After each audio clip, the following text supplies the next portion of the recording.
కన్నయాస్ వరల్డ్కి స్వాగతం. పోలీస్ వర్గ దీపం.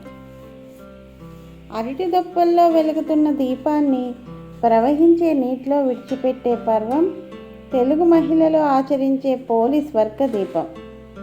మార్గశిర శుద్ధ పాడ్యమి నాటి తెల్లవారుజామున నదీ తీరాలన్నీ పుణ్యస్నానాలు ఆచరించే దీపాలు విడిచే మహిళా మనులతో నిండిపోతాయి. పవిత్ర కృష్ణానదీ తీరాన బాదర గ్రామంలో పోతడు అనే పేరుగల రజకుడు ఉండేవాడు. అతని భార్య గయ్యాలి. వాళ్ళకి 4 కుమారులు. అందరికీ తగు సమయంలో పెళ్ళిళ్ళు చేశారు. మొదటి 3 కోడళ్ళు అత్తగారి స్వభావం పుణికిపుచ్చుకున్నారు. 4వ కోడలు పోలి మాత్రం మృదు స్వభావురాలు. అత్త అయిన మాలితో పాటు మిగిలిన తోడికోడళ్ళు ఇంటి పనులన్నీ పోలిపై వదిలేసేవారు. పోలి మాత్రం శాంత స్వభావాన్ని, దైవభక్తిని, ధర్మకార్య శక్తిని విడిచిపెట్టలేదు. కార్తీక మాసంలో గ్రామవాసులంతా ప్రతి ఉదయం స్నానం చేసేందుకు కృష్ణానదికి వెళ్ళేవారు. అత్త, తోటికోడళ్ళు 3 పోలిని మాత్రం ఇంటి దగ్గర ఉంచి వారంతా నదీ స్నానానికి వెళ్ళేవారు. నదీ స్నానం, దీపారాధన చేయాలని ఆసక్తి కలిగి పోలి ఇంటిలోనే స్నానం చేసి కవ్వానికి అంటిన వెన్న కరిగించి దీపారాధన చేసేది.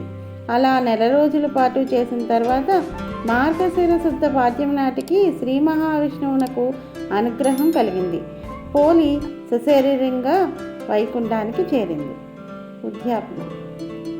అసూయ, హింస ప్రవృత్తి భగవంతుడు మెచ్చాడు.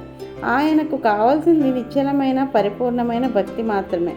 ఉన్నంతలో యథాశక్తిగా ఆరాధించిన వారిని భగవంతుడు ఎప్పుడూ సంరక్షించి హక్కును చేర్చుకుంటాడు. ఈ నీతిని తెలిపే కథే పోలీస్ వర్గ దీపం. కార్తీక స్నానం, దీపారాధన వ్రతదీక్షగా చేసిన మగవలు మార్గశిర శుద్ధ పాడ్యమి నాడు ఉద్యాపన చేసుకుంటారు.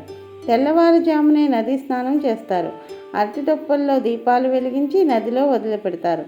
తెలుగునాట ఈ పర్వాన్ని విస్తృతంగా జరుపుకుంటారు. ముఖ్యంగా కృష్ణానదీ తీర క్షేత్రాలైన విజయవాడ వంటి చోట్ల మార్గశిర శుద్ధ పాడ్యమికి విశేష సంఖ్యలో మహిళా మనులు నదిలో పుణ్యస్నానాలు ఆచరిస్తారు.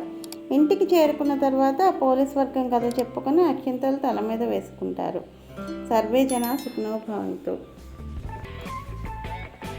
సమస్తలోకా సుఖినో భవంతు. హరి ఓం.